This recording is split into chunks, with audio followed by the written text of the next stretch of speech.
Hola, sean muy bienvenidos, queridos hermanos. 주 예수 이름으로 축복합니다. 주의 이름으로 사랑합니다. 2022년 한 해 동안 얼마나 감사합니까? 우리를 건강하게 지켜주시고 우리의 모든 선교 사역과 목회 사역에 우리 모든 가정과 기업을 자녀를 축복하신 하나님께 영광 돌리는 감사의 예배가 되길 주의 이름으로 축원합니다. 오늘 로마서 3장 23절부터 31절의 말씀을 통해서 믿음의 법, 라인의 삶을 살고자 합니다. 이 믿음의 법, 라인에서 살면 하나님의 놀라운 축복과 놀라운 승리와 기적을 역사할 줄로 믿습니다. 공짜 경제학이라는 실체가 우리에게 다가왔습니다. 원래 인류는 오랜 경제 활동을 하는 경험 가운데 세상에는 공짜는 없다. 과연 세상에는 공짜는 없습니까? 광속 인터넷 시대가 각자 어린 아이까지 핸드폰이 손에 들려서 이 핸드폰으로 세계를 여행하고 있습니다. 이러한 시대가 올 줄 30년 전에는 꿈에도 몰랐습니다. 롱테일 경제학의 창시자 크리스 앤더스의 책에 프리라는 책에서 프리 이코노믹스, 공짜 경제학을 다룬 책입니다. 공짜 경제학, 앞으로 공짜가 넘치는 시대가 온다는 것입니다.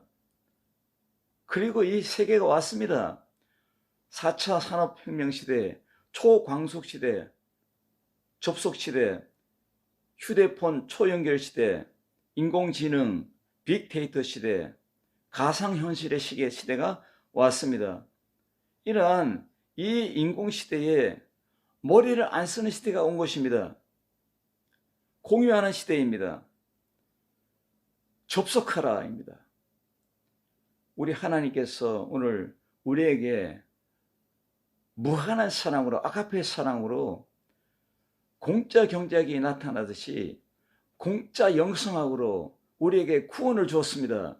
그의 피로 말미암아 예수를 믿는 믿음으로 말미암아 우리에게 구원을 줄 뿐만 아니라 축복과 그리고 승리와 그리고 놀라운 기적을 우리에게 계속적으로 선물하고 있는 것입니다. 값 없이 돈 없이 믿기만 하면 구원을 주신다는 이 복음을 포퓰리즘으로 보는 시각이 지금 나타나고 있습니다. 어떻게 살면은 믿음의 법, 승리 라인의 삶을 살 수 있을까요? 첫째로 우리는 은혜와 평강의 라인의 삶을 살아야 됩니다. 바울이 강조하는 은혜와 평강이 너에게 있을지어다. 이 말은 하나님의 은혜와 하나님의 평강이 우리 가정과 우리 기업과 우리 자녀들에게 인생로 비전 위에 목회 비전 위에 성교 비전 위에 넘쳐나라고 축복하는 것입니다. 이 축복의 라인을 깔고 살아갈 때에 거기에 오늘 이 말씀에 있는 것처럼 로마에 이 말씀이 증거되고 있습니다. 그리고 에베소 교회, 빌립보 교회, 골로새 교회, 고린도 교회에 이 라인을 선물하고 있는 것입니다. 영원한 세계를 연결하라, 접속하라는 이것은 믿음의 명령입니다. 스탠스 존스 책에서 행복이라는 책에서 행복한 삶을 살기 위한 가장 기초적인 조건이 5가지가 있다. 첫째, 자기 자신에 대한 사랑이다. 물질도 명예도 권세도 아니다. 자기 자신을 사랑하면 내 이웃을 내 몸과 같이 사랑한다는 겁니다. 은혜 안에서의 사랑의 근본입니다. 내 이웃을 내 몸과 같이 사랑하라는 예수님의 명령이 자기 사랑을 하는 사람, 자기처럼입니다. 자기를 사랑하지 않는 사람은 이웃을 사랑할 수가 없습니다. 그리고 두 번째로는 삶을 단순화하라. 이 말은 뭡니까? 과거로부터 출애굽하라는 겁니다. 세 번째로는 미래에 대한 두려움, 불확실성을 해결하라. 불확실한 시대에서 하나님께 맡김으로 말미암아 이 모든 것을 해결받으라는 것입니다. 은혜와 평강이 넘치는 이 생명선상의 라인에서 불확실과 두려움을 해결받는 축복의 가정, 축복의 기업이 되길 주의 이름으로 축원합니다. 네 번째로는 타인, 바로 남과 비교하지 말라는 것입니다. 비교하면 그때부터 불행해집니다. 자기 자신을 성찰하라는 말씀입니다. 천하보다 귀한 믿음의 사람이 나 자신입니다. 베스트 자아 의식입니다. 항상 베스트 자아, 나는 하나님의 사랑으로 예수님의 화목제물로 구원받은 존귀한 사람이라는 사실을 고백하기 바랍니다. 그럴 때에 나는 행복해지는 그 라인에 있다는 것입니다. 다섯 번째로 자기 존재를 믿으라는 겁니다. 자신의 존재 가치를 믿으라는 겁니다. 하나님 편에서 시작한 믿음의 역사는 주를 신뢰하며 영접하며 주관적인 고백에 의해서 믿는 자들의 실제적인 삶에 객관적으로 이것이 나타난다는 것입니다. 오늘 내 안에 있는 믿음으로 말미암아 이 세상에 드러날 때에 예수님의 살아계심이 증거가 되심이 은혜와 평강의 그 선상이 많은 사람들에게 객관적으로 어필된다는 사실을 믿으시기 바랍니다. 하나님께서 오늘 의롭다라고 선언하는 법정적인 판결은 믿음을 통하여 디아 피스테오스, 바로 예수를 구주로 받아들이는 자들에게만 주어지는 선물이라고 말씀하고 있습니다.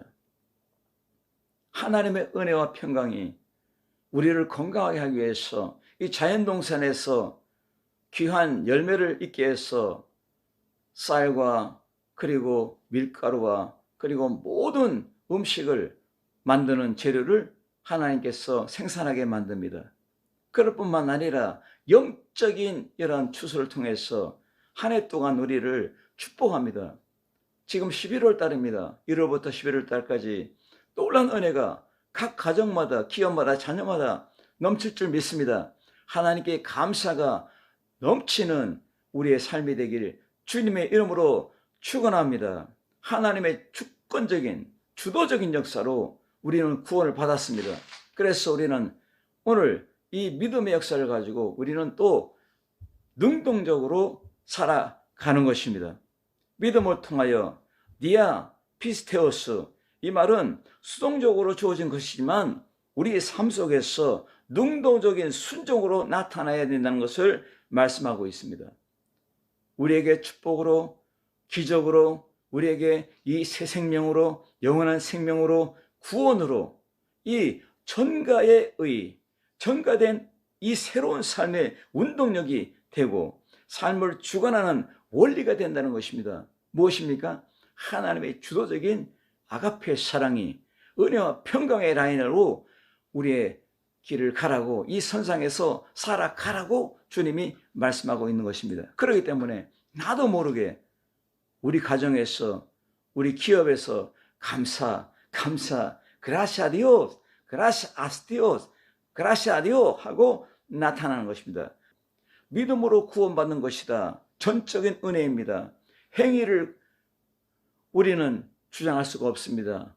나의 1%, 0.001%라도 나의 행위가 들어간 것이 아니라 하나님의 은혜로 된 것이라고 말합니다. 그러므로 수동적인 하나님의 역사하심의 구원입니다.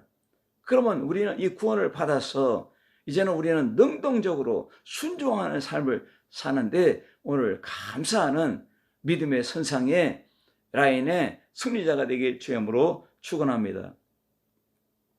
하나님이 주신 모든 것, 태양빛과 공기와 산천 초목과 그리고 넓은 바다와 그 생명까지 다 공짜로 주신 것입니다. 다 우리에게 주신 것입니다. 공짜 경제학에 있듯이 하나님은 이 모든 공짜, 모든 이 세상에 필요한 생명이 살아갈 수 있도록 유지할 수 있는 이 놀라운 축복의 동산에 축복의 생명, 축복의 열매를 우리에게 모두 다 주신 것입니다. 모든 사람이 죄를 범했음에 하나님의 영광에 이르지 못하더니 그리스도 예수 안에 있는 성령으로 말미암아 하나님의 은혜로 값없이 의롭다 하심을 얻은 자 되었느니라. 이 말씀이 바로 우리에게 생명의 말씀이 되는 것입니다. 이 계시의 말씀으로 살아갈 때에 하나님의 축복의 계시와 하나님의 기적의 계시가 계속될 줄로 믿습니다. 아담의 범죄로 전적으로 부패한 인류는 스스로 믿음을 가질 만한 능력도 다 사라져 버렸고 스스로 하나님께 나아갈 수 있는 기력을 상실한 죽은 시체와 같은 자가 되었습니다. 이 죄인이 무엇을 할 수 있습니까? 그런데 오늘 우리에게 믿음을 주어서 믿는 자를 현재 분사형으로 기록해서 현재적인 믿음, 현재 속에 계속 믿고 있는 상태를 의미하고 있습니다. 계속적으로 믿고 있는 상태, 현재 진행형으로 주를 바라보고 십자가의 능력을 바라보고 성령과 함께 동행하는 믿음의 선상에서 이 하나님의 은혜의 선상에서 살고 있는 것입니다. 우리가 하나님의 은혜로 구원받았습니다. 믿음으로 구원받았습니다. 에베소서 2장 8절에 이것은 하나님의 선물이라 했습니다. 여러분, 하나님의 선물을 가지고 하나님의 은혜와 평강의 선상에서 살아가기를 주님으로 축원합니다. 모든 사람이 죄를 범하였음에 모레이 신학자는 이에 견해서 네 가지 구분해서 설명하고 있습니다. 첫째, 하나님께 영광을 돌리지 못한 것. 칼빈도 똑같은 주장하고 있습니다. 두 번째, 주께서 부여하신 영광, 존귀, 칭찬을 받지 못한 것. 세 번째로, 하나님의 영광을 반영하지 못한 것. 왜냐하면 모든 사람이 죄를 범하기 때문에 눈도 뜰 수가 없고 입도 열 수가 없고 행동할 수 없는, 전혀 몸을 움직일 수 없는 상태에 전적인 타락한 이 사람이 무엇을 할 수 있습니까? 그러므로 모레이는 이렇게 표현한 것입니다. 네 번째로는 주의 재림 시에 하나님의 백성들이 나눠질 완성된 영광을 지니지 못했다. 그러므로 우리는, 구원받은 우리는 이것을 완전히 100% 완전히 반대적인 삶을 사는 것입니다. 요동하지 못하는 그 비생명체가 아니라 요동하는 생명체, 움직이는 역동적인 생명체, 믿음의 역동성이 이제는 우리에게 하나님께 영광을 나타내는 삶으로 드러나는 것입니다. 구원받은 믿음은 하나님의 선물이기 때문에 행위에서 난 것이 아니기 때문에 이는 누구든지 자랑하지 못하게 하려 함이니라. 오늘 예수님의 십자가를 자랑하기 바랍니다. 예수님의 보혈을 자랑하기 바랍니다. 예수님의 은혜와 평강을 자랑하기 바랍니다. 하나님의 축복, 하나님이 우리를 가정을 세우고 우리 자녀를 세우고 우리 인생을 세우고 우리 교회들을 세우며 선교제를 세워감을 자랑하기 바랍니다. 이것이 선교의 기초입니다. 두 번째로는 축복의 주인공 라인의 삶입니다. 아브라함에서 이삭으로, 이삭에서 야곱으로, 야곱은 요셉으로, 요셉의 삶이 애굽의 선교로 나타나잖아요. 애굽이 하나님의 축복으로 번성하잖아요. 그 저주에서 축복으로 바뀌잖아요. 거기에서 하나님께서 에브라임에게 축복이 내려지고 에브라임의 축복이 또 갈라디아서 3장 7절에서 9절까지 믿는 모든 성도들이 이방인들에게 복을 주리라. 축복의 주인공으로 나타나는 것입니다. 하나님의 이 축복의 라인 선상에서 축복을 누리며 축복을 선포하며 살아가야 될 줄로 믿습니다. 초연결 시대에 보이지 않는 이 생각이 컨텐츠가 되고 컨텐츠가 돈이 되는 시대입니다. 오늘 이 놀라운 축복을 누리기 바랍니다. 종교개혁자 마르틴 루터는 신앙이 뭐냐 할 때 하나님 앞에서 정직한 것이라고 했습니다. 사도 바울은 로마서 7장에서 나는 곤고한 사람이로다. 이 뜻이 뭡니까? 나는 불쌍한 사람이다. 나는 처참한 사람이다. 나는 비참한 사람이다. 나는 원치 않는 죄를 짓기 때문이다. 로마 성도들은요, 사도 바울의 얼굴을 보질 못했어요. 그냥 이 편지만 읽는 것입니다. 보지 못한 성도들에게 이 처참한 인생이다. 나는 비참한 인생이다. 예? 푸어맨, 불쌍한 사람이라고 나타낼 수 있는 이 자신감, 자기 자신을 철저하게 예수님께 드리는 것. 이 사람은 하나님이 철저하게 축복을 부어주는 사람입니다. 하나님은 능력을 이 바울에게 부어줬습니다. 우리도 예수님 앞에서 주 앞에 나는 곤고한 사람이지만 예수 그리스도 안에서 자랑합니다. 하나님의 영광을 나타냅니다 하고 멋진 그러한 하나님 앞에 정직한 사람이 되어야 될 줄로 믿습니다. 갈라디아 2장 20절에 나는 벌써 죽었다. 그리스도와 내 안에 산다. 내가 연약한 이 몸이 이 땅에 사는 것은 믿음으로 말미암아 사는 것이니라. 그리고 또 이렇게 고백합니다. 나는 날마다 죽노라. 매 모에로 까다디야. 이것을 마르틴 루터는 날마다 세례를 받는다고 표현했습니다. 이제는 성령의 능력으로 살아가는 삶을 사는 것입니다. 이제는 믿음으로 살아가는 것은 성령의 능력을 덧입고 믿음이 걸어가는 것입니다. 그러므로 믿음으로 사는 것은 성령으로 걷는 것입니다. 그래서 믿음의 법, 인사이트가 바로 성령의 법이 되는 것입니다. 오늘 이 말씀에서 그의 피로 화목제물로 이렇게 표현했습니다. 이것은 믿음의 생명을 상징하고 있습니다. 하나님과 우리를 화목하게 했습니다. 화목한 이 우리들은 주의 축복을 누립니다. 원수되었던 우리들입니다. 원수가 이제는 화목한 사람이 된 것입니다. 이것이 뭡니까? 십자가의 피, 바로 피의 제사, 화목제물로 예수님 나 대신 죽어줬습니다. 나 대신 피를 흘렸고, 나 대신 죽어주었고, 나 대신 지옥을 처결했습니다. 나 대신 이 사망을 깨뜨렸습니다. 이것이 화목제물입니다. 오늘 이 화목제물을 가진 우리들은 예수 그리스도로 말미암아 이 구원을 선포하는, 이 구원의 축복의 주인공으로서 이 믿음의 선상에 살아가는 우리가 되어야 될 줄로 믿습니다. 화목제물은 헬라어로 힐라스테리온, 지성소에서 온 백성을 위한 속죄 행위를 강조하고 있습니다. 그래서 희생의 피가 언급되어 있으므로 속죄 제물로 번역되어야 합니다. 오늘 야고보서 2장 17절에 뭐라 말합니까? 행함이 없는 믿음은 그 자체가 죽은 것이라 했습니다. 오늘 우리에게 믿음의 법칙은 믿음으로 살아가라 있습니다. 믿음이 죽은 것은 믿음의 법칙에서 벗어난 것입니다. 그러므로 믿음 자체가 죽은 것이니라. 너는 믿음이 있고 나는 행함이 있으니 행함이 없는 내 믿음을 내게 보이라. 무에스트라메, 나에게 보여달라. 이것입니다. 나는 행함으로 내 믿음을 내게 보이리라. 행동하는 믿음, 살아있는 믿음이다. 그러므로 야고보서 2장 26절에 영혼이 없는 몸은 죽음같이 행함이 없는 믿음은 죽은 것이니라. 여러분, 감사가 없는 사람은 죽은 사람입니다. 죽은 믿음입니다. 진정으로 감사가 터져나오는, 감격하고 막 그냥 감동하고 그냥 이 웃음이 넘치고 그냥 할렐루야, 일용할 양식 주신 하나님께 찬양합니다, 감사합니다 하는 탄성이 나오는 것은 살아있는 행동하는 믿음이 되는 것입니다. 심장이 뜁니까? 그러면 심장이 온몸에 피를 계속 연결시킵니다. 그러므로 우리 피부가 좋고 건강이 넘치는 것입니다. 이 핏줄이 막히면 동맥경화증으로 죽는 것입니다. 죽음입니다. 행동이 없는 믿음은 죽은 믿음이라 죽은 믿음으로 살지 마시길 바랍니다.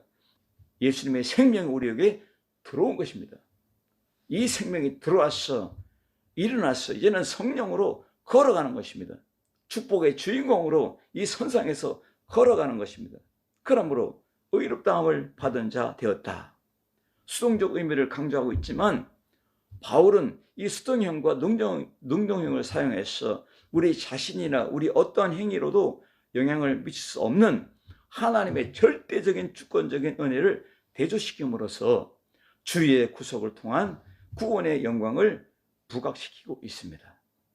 이 하나님의 사랑, 이 구원의 역사하심을 우리는 그 수동적으로 아멘으로 100% 믿고 우리는 믿음으로 순종하여서 100% 능동적인 삶을 살아가는 축복의 주인공의 삶을 살아야 될 줄로 믿습니다.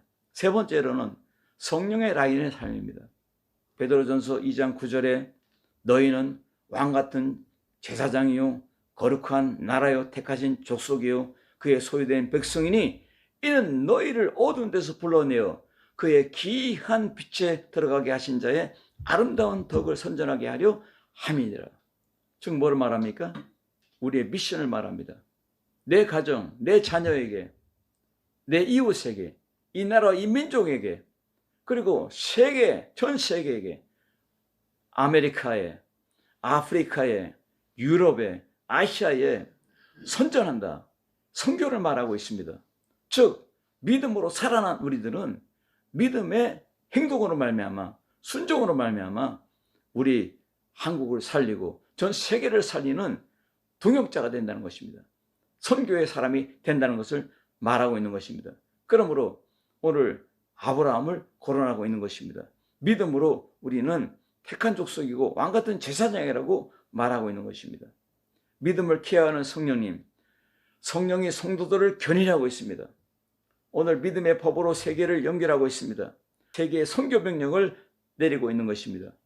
바로 하나님의 성령이 우리 믿음을 통해서 성화되게 만듭니다.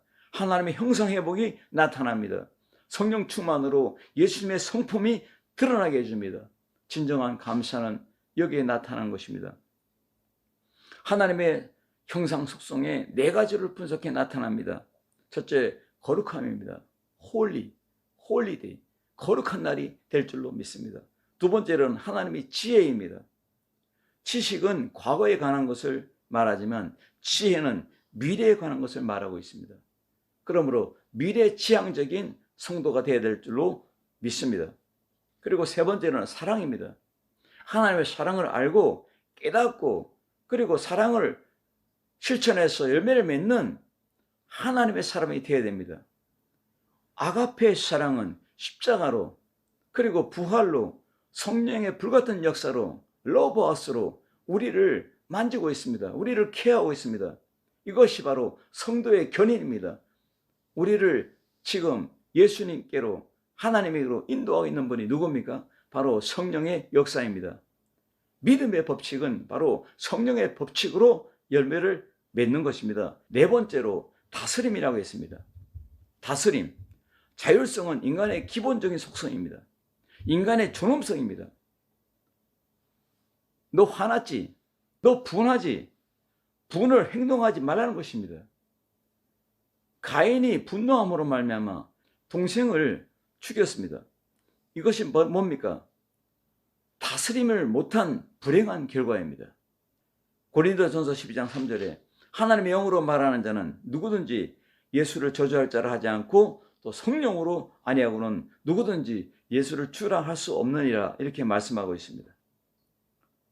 그러므로 말합니다. 그러므로 이 뉴 콘텐츠로 믿음의 법으로 살아가라는 것입니다. 즉 생명의 성령의 라인 법을 지키고 살아가는 것입니다. 오늘 이 말씀을 통해서 결론적인 결정체가 뭡니까? 성령의 법, 바로 믿음의 법으로 이 선상에서 살아가라고 말씀하고 있는 것입니다. 내가 인정하노라 해당하는 헬라어는 로기조메다, 결론을 맺다라는 것입니다. 생각하라는 것입니다. 이제는 율법의 행위가 아니라 믿음으로 의롭다함을 받았기 때문에 믿음으로 이 선상에 서서 살아갈 때에 성령의 견인으로 성령의 충만함으로 걸어가라고 주님 말씀하고 있습니다. 유대인은 하나님을 다른 나라와 같이 자기들만의 신으로 만들어 버렸습니다. 제사장 나라로서 열국의 구속을 위해 살아야 할 의무를 무시했습니다. 바울이 말하는 것처럼 이방인의 하나님도 되시느니라. 매우 충격적인 발언입니다. 유대인들에게 하나님을 이방 민족의 하나님이라고 부르는 것은 신성모독입니다. 이 엄청난 사실을 선포하고 있는 것입니다. 바울은 유대인의 교만을 책망하고 있습니다. 라틴 아메리카 교회들도 하나님의 교회입니다. 모두가 다 하나입니다. 할례자나 무할례자나 유태인이나 이방인이나 모두가 다 하나님 안에서 하나가 되는 것입니다. 어떻게 해요? 믿음의 법으로 되는 것입니다. 성령의 법으로 되는 것입니다. 그러므로 주님의 이 지상 명령이 이루어지는 것입니다. 믿음으로 율법을 폐하느냐? 결코 그것이 아니라 오히려 믿음의 법으로 살아갈 때에 율법의 요구를 이루어진다 했습니다. 결론이 뭡니까? 구약 성경을 완성하는 것은 신약 성경입니다. 율법을 완성하는 것은 예수님의 십자가입니다. 부활입니다. 오늘 성령의 사역이 성령의 능력으로 바로 세계 미션은 완성되는 것입니다. 오늘 이 비바 샤라나라는 이 지상 명령이 오늘 말씀을 통해서 또 감사를 통해서 우리 가정이 축복받고 우리 교회들이 축복받고 우리 선교제가 축복받는 이 놀라운 역사가 이 말씀으로 될 줄로 믿습니다. 오늘 하나님의 놀라운 축복이 넘쳐나는 우리 심령이 되길 축복합니다. 기도하겠습니다. 하나님 감사합니다. 모든 영광을 받아주옵소서. 우리 하나님은 우리에게 놀라운 축복을 주었습니다. 이 믿음의 선상에서 하나님의 은혜와 평강의 선상에서 살게 해 주시옵시고 또한 아버지 하나님 이 놀라운 하나님의 축복의 능력으로 서게 하시고 주의 강력한 손을 붙잡고 나가는 구원받은 백성들 되게 하여 주시고 이 땅의 지상명령인 성령으로의 선상의 삶을 살게 해 주시옵소서. 믿음의 법에 그 믿음의 법칙에 아름다운 열매가 가득한 우리 가정들이 되고 우리 심령들이 되고 우리 교회들이 되고 우리 선교지가 되게 해 주옵소서. 예수님의 이름으로 간절히 기도드리옵나이다. 아멘.